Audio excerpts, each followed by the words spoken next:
Thrissur corporation വഴിയോര കച്ചവട തൊഴിലാളികൾക്ക് പുനരധിവാസത്തിന്റെ ഭാഗമായി നൽകിയ ശക്തൻ തമ്പുരാൻ നഗറിലെ ഗോൾഡൻ ഫ്ലീ മാർക്കറ്റിലെ തൊഴിലാളി യൂണിയനായ സ്ട്രീറ്റ് വെൻഡേഴ്സ് കോൺഗ്രസ് വഴിയോര കച്ചവട തൊഴിലാളി യൂണിയൻ INTUC കൺവെൻഷൻ INTUC ജില്ലാ പ്രസിഡന്റ് സുന്ദരം കുന്നത്തുള്ളി ഉദ്ഘാടനം ചെയ്തു.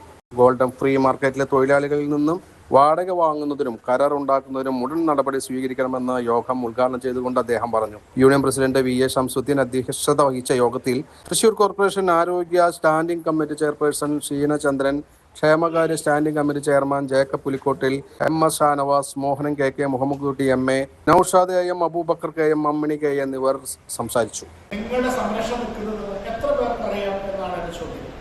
ഒരു ഇന്ത്യൻ പാർലമെന്റ് പാസാക്കി സുപ്രീം കോടതി ഇടപെട്ട് ഒരു മാർഗനിർദ്ദേശം കൊടുത്ത് ഇതിന് അവകാശമായി ഭരണഘടനാ പ്രകാരം ഉണ്ടാക്കുകയും ഈ രാജ്യത്തെ തൊഴിലാളികളിൽ ലക്ഷക്കണക്കിന് വരുന്ന കോടിക്കണക്കിന് വരുന്ന ഈ വഴിയോര കച്ചവട തൊഴിലാളികൾക്ക് വേണ്ടി ഉണ്ടാക്കിയ നിയമനിർമ്മാണം, ആ നിയമനിർമ്മാണം നിങ്ങളെ പരിരക്ഷിക്കാനുള്ള ലിഖിതമായ നിയമമുണ്ട് എന്ന് എത്ര പേർക്ക്